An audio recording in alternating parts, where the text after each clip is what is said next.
So Godzilla vs. Kong is out, and it's a hit, or whatever a hit looks like now as we struggle to maybe finally at last remove ourselves from the completely preventable year-and-a-half-long pandemic pause button imposed on popular culture in large part by the United States deciding, hey, you know who doesn't already have enough to say in geopolitics?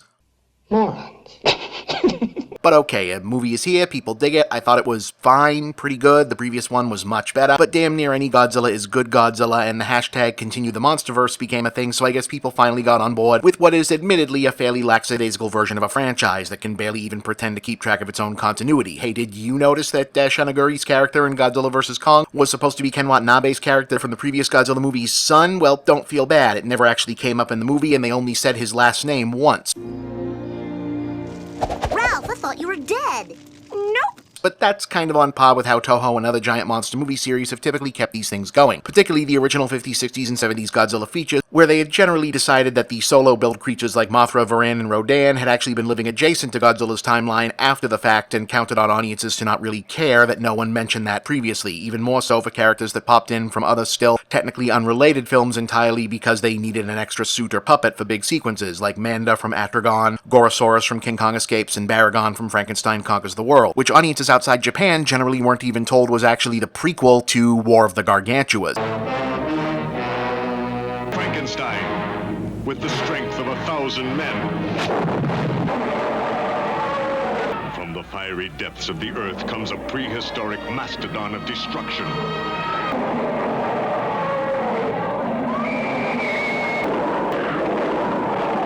In any case, of all the kaiju co-stars Toho dreamed up, it was Mothra that ended up clocking the most additional appearances as a friend and foe alike to Godzilla, though more often in larval form than the visually better-known giant moth at first, likely because one has to assume the full-scale winged puppet was even more challenging to manipulate on set than the suitmation actors. It also ended up an odd quirk of fate for the overseas popularity of characters in general, given that, while popular in her native Japan, Mothra was occasionally a difficult sell overseas, where the title character's big conceit, a monster that's not only the ostensible hero, but also designed to be a colorful, fuzzy, even beautiful creature instead of scary, and in some versions looks closer to a butterfly than a moth, is so far outside what's generally thought of as a monster movie in genre terms. In fact, the original Mothra from 1961, which Toho and director Ishiro Honda explicitly set out to craft as a deviation from the genre and the rest of their output, describing it as a family film closer to a Walt Disney production or colorful Hollywood spectacle, plays almost subversively today. It's essentially King Kong turned inside out, with a female-coded monster making its way from its primitive island, where it's worshipped as a god, to rescue two magical, doll-sized indigenous women who act as its priestesses, who've been kidnapped by unscrupulous entertainment promoters who've taken them to display as a stage attraction because they're tiny, whereas Kong was displayed because he was big. And while Mothra's first big appearance as a huge lumbering caterpillar was creepy enough, I guess, the staging and scoring of its cocooning, metamorphosis, and emergence into final form makes it clear that the opposite effect of the typical kaiju doom and gloom was meant to be the reaction.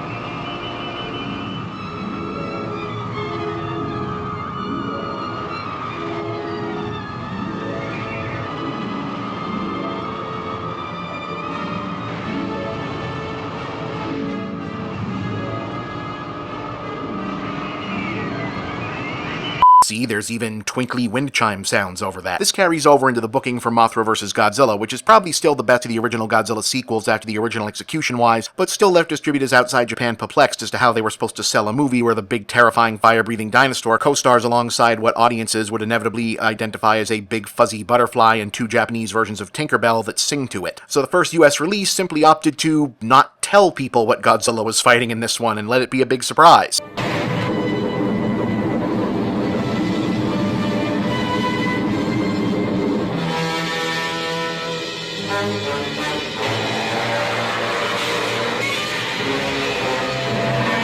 It looks innocent as a gigantic egg, but its unseen powers are so great that its worshippers beg the thing's indulgence.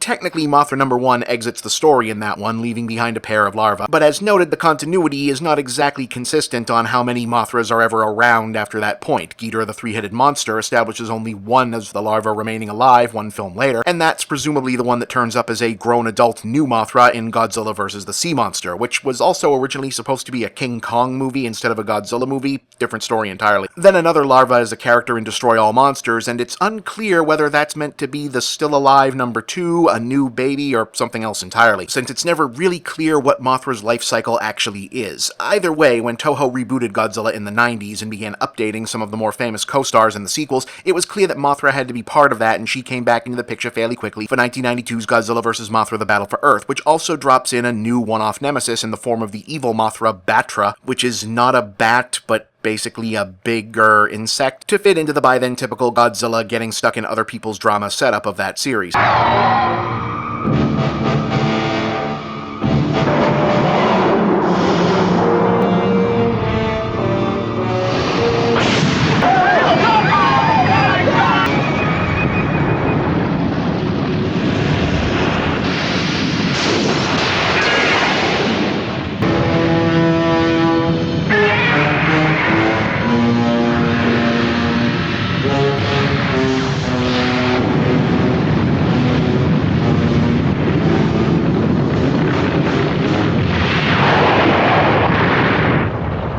But following that and a return appearance in Godzilla vs. Space Godzilla, Toho opted to try Mothra out in her own series again and redirect the brand in another direction entirely, aiming to expand their scope and put Mothra back into a fanciful, different from the rest of Godzilla roots, with a focus on kid-friendly, specifically younger female audience, and emphasizing a more colorful, fairy tale-inflected fantasy aesthetic. The resulting Rebirth of Mothra trilogy began in 1996, introed a revamped Mothra Leo, who would gain new forms and power-ups between films, and gave the twins a tiny moth mount of their own to ride around on named Fairy, and an evil opposite nemesis called Belvera, who was their own size to do battle with, usually while getting mixed up with children in adventures that would invariably wake up evil ancient monsters, including a fearsome version of Ghidorah called Death Ghidorah in the first film and Ghidorah Classic in the third, requiring giant moth intervention.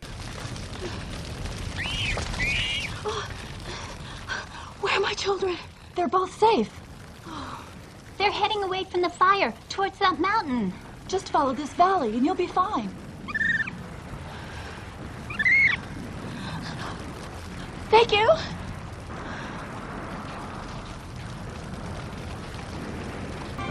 Look out behind you! You must protect the pyramid!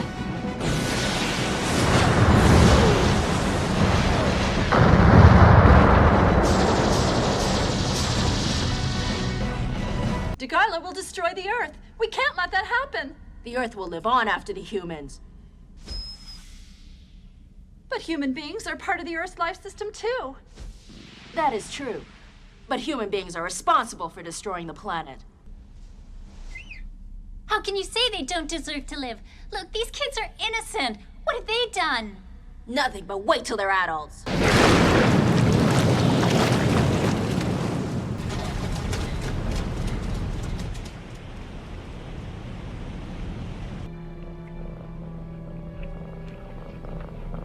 こうなったら私たちが戦うしかないよ。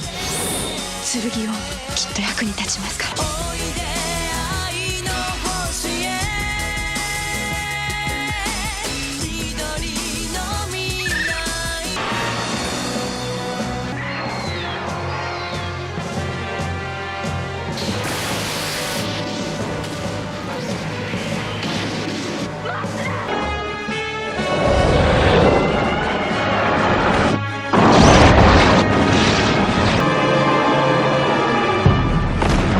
The Rebirth trilogy is divisive among Toho kaiju fans. A lot of younger viewers tend to really appreciate them. I have a lot of fun with them, but they do skew pretty young, and in the mid-90s, a Rainbow Sparkle Princess version of a Godzilla spin-off wasn't necessarily what everyone was looking for from the brand, which might be why the three unrelated appearances subsequently in GMK, Tokyo SOS, and Final Wars mainly play out as nostalgic references to the original version. And of course, Mothra's one appearance in the Monsterverse so far memorably sets her as this version of Godzilla's unambiguous ally, a much more action-forward monster, and also possibly romantic partner, which is certainly an interesting choice.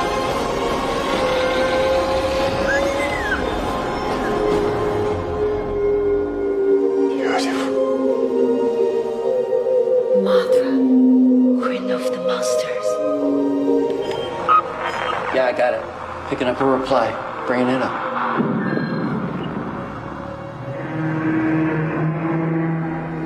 He's still alive.